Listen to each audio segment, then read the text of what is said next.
Health department से यही कहूँगा कि जो कोविड का ये सेकंड वेव है, ये एक पैटर्न पे चल रहा है। जो आजकल बाहर की स्टेट्स में हो रहा है, वो हो सकता है वो पॉजिटिविटी रेट यहाँ पे भी आए।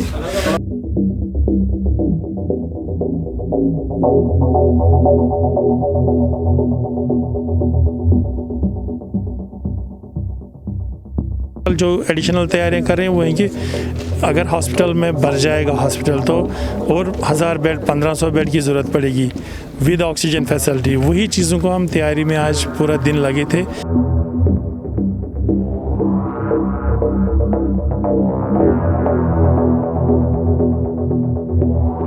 हमें जो एहतियाती तदाबीर हैं जो सबको पता है, hand washing, use of mask, social gatherings avoid करना, फिजिकल डिस्टेंस मेंटेन करना, अगर हम ये अमल में लाएं तो हम अपना रोज़मर्रा का काम भी कंटिन्यू कर सकते हैं और इस वायरस से हम सेफ भी रह सकते हैं। और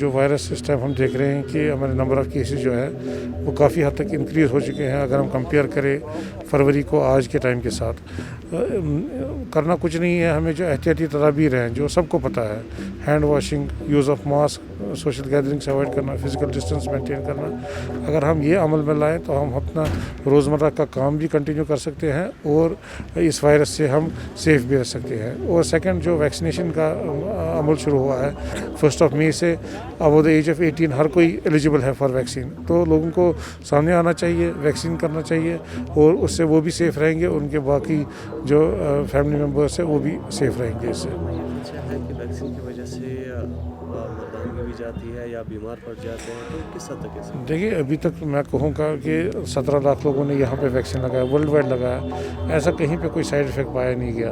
अभी तो वैक्सीनेशन शुरू हुई है, इतने साइड इफ़ेक्ट्स तो अभी तक आया हो जाते अगर वैसे कुछ होते। तो ये सब बेबुनियाद है। हमने तो अभी तक ऐसा कोई सिम्टम नहीं देखा है। सिर्फ जो लोकल साइड इफ़ेक्ट्स होते हैं, लोकल साइड पे पेन, फीवर या बॉडी एक्स वगैरह, ऐसे ही सिम्टम्स हमने अभी तक देखे हैं। हाँ, क्लॉट्स की बात हो रही थी तो, लेकिन इसका जो इंसिडेंस है वो बहुत कम है। आपने देखा होगा कि 25 मिलियन से ज़्यादा लोगों ने वैक्सीन अभी तक लगाया है और इसमें गिने चुने केसेस हैं जो ये क्लॉट्स में पाए गए हैं। और WHO ने भी इसमें स्टेटमेंट इशू किया है कि ये जो है इसमें रिस्क बेनिफिट रेशो ये है कि वैक्सीन लगाने से ज़्यादा फ़ायदा और नुकसान कम है, क्योंकि हर कोई दवाई या वैक्सीन देने से पहले देखा जाता है कि इस दवाई से इस पेशेंट को ज़्यादा फ़ायदा है या नुकसान होने का इम्कान है। तो इसमें तो वैक्सीनेशन से तो हमें ज़्यादा फ़ायदा ही है ऑब्वियसली, रादर देन कोई नुकसान होना। बात करते हैं टूरिस्ट बाहर से यहाँ पे वायरस होता है और यहाँ से स्ट्रेन भी बहुत बढ़ रहा है, तो आपको नहीं लगता है कि जो टूरिस्ट मुस्बत पाए जाते हैं उनकी वजह से भी यहाँ पे वेव जो है वो इम्प्रूव हो रही है? देखिए, बाहर से लोग आ रहे हैं, वहाँ से भी कुछ जो भी एयरपोर्ट के थ्रू आते हैं वहाँ पे उनकी टेस्टिंग होती है, या वो जो बाय रोड भी आते हैं उनकी भी टेस्टिंग वहाँ पे होती है। तो इसमें ऐसे घबराने की कोई बात नहीं है, लेकिन एडमिनिस्ट्रेशन ने अब कदम लिया है कि जो भी बाहर से आएगा उसका टेस्ट उसी टाइम हो जाता है। तो अगर उसको पॉजिटिव आता है तो उसी टाइम उसको आइसोलेट किया जाता है, उसको एडवाइस किया जाता है। इनफैक्ट होटलों में भी रूम्स अलग डेजिग्नेट किए हैं जो which will work as isolation room. तो मतलब ये एहतियाती तदाबीर तो ज़रूरी लेने हैं और ये भी देखना है कि उनका जो है मैं उनसे ये सलाह दूंगा कि अगर वो यहाँ आने से पहले ही एक टेस्ट करा ले, उन पे उसको उनका पैसा भी बच जाएगा और उनका जो यहाँ पे परेशानी हो जाती है पॉजिटिव आने के बाद, उससे भी वो बचे रहेंगे। देखिए, अभी अलार्मिंग ऐसी कोई सिचुएशन नहीं है हमारे पास इस टाइम।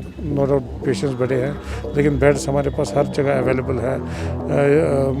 ऑक्सीजन बेड्स भी हमारे अस्पताल में सब अवेलेबल है। इसलिए, लेकिन अगर नंबर ऑफ़ केसेस और बढ़े तो इम्कानात है, फिर तो आप देखें जो डेवलप्ड कंट्रीज़ हैं, अमेरिका, स्पेन, फ्रांस, उनकी हेल्थ केयर फैसिलिटी जो बेस्ट मानी जाती है वर्ल्ड में, उनकी हेल्थ फैसिलिटीज़ कोलैप्स हो गई। तो यहाँ की तो बात ही नहीं है। इसलिए अगर हम अभी भी एहतियाती तदाबीर लें तो हम इसको कंट्रोल में ला सकते हैं।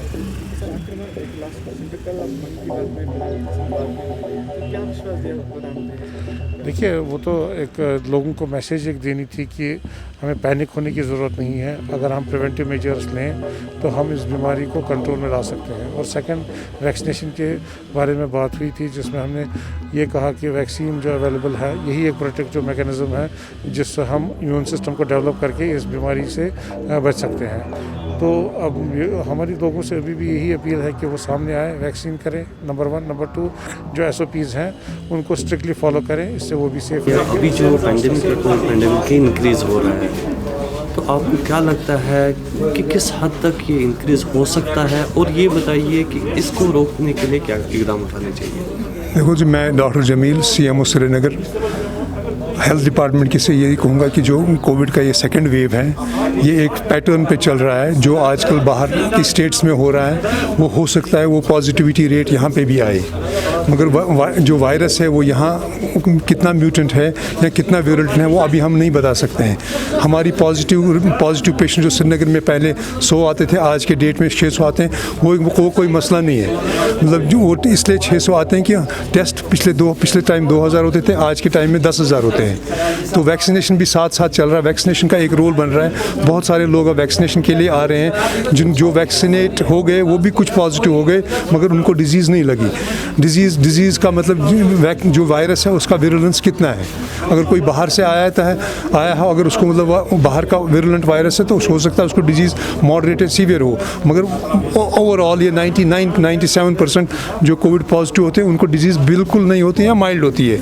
2 से 3% मतलब क्या कहते हैं जो उनकी डिजीज़ मॉडरेट होती है या सीवियर होती है, जिनको हॉस्पिटल एडमिशन या हाई फ्लो ऑक्सीजन की ज़रूरत होती है। ये बनाया गया था वैक्सीन जो पहली वेव थी उसके लिए, अभी स्ट्रेन वेव है, तो आपको नहीं लग रहा है ये उसमें कितना असरदायक होगा? नहीं, वैक्सीन किसी वेव के लिए नहीं होता, वैक्सीन एक डिजीज़ के लिए होता है, एक वायरस को मतलब क्या कहते हैं न्यूट्रलाइज करने के लिए होता है, इम्यूनिटी बढ़ाने के लिए होता है। ये वायरस ही मतलब क्या कहते हैं एक लो डोज वायरस बॉडी में जाता है जिससे बॉडी की एंटीबॉडीज़ बनती हैं, तो वो उसमें नहीं होता कि एक वेव के लिए था और दूसरी वेव के लिए नहीं है।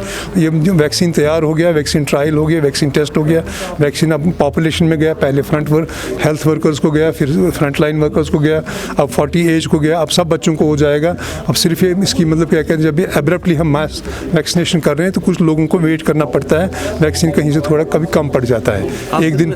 आखिर में आपसे ये जानना चाहता हूँ, जो लोग मास्क का प्रयोग नहीं कर रहे हैं उनके लिए क्या मैसेज आपकी रहेगी, और जो सोशल डिस्टेंस को तर्क कर रहे हैं? देखिए, जो गवर्नमेंट कितना भी स्ट्रिक्ट रहे मगर गवर्नमेंट की मुमकिन नहीं है कि वो लाखों लोगों को मास्क पहनाए। मास्क पहना एक अपना मतलब है कि शऊरी डिसीजन है। मास्क कैसे पहननी है, मास्क से ही एक बचाव है। अगर आदमी 2 मास्कें भी लगाएगा तो उसी से एक बचाव है, क्योंकि ये वायरस एयरबॉर्न है इस वक्त। तो मास्क लगाना, लोगों को अच्छी तरह से लगाना, इसका कोई मजाक नहीं बनाना, दूरी मेंटेन करना, हाथ साफ रखना, हाइजीन रखना, अपने घर में ही बैठना, फजूल में बाहर कोई भीड़ न करना, भीड़ में न जाना, शादी में न जाना।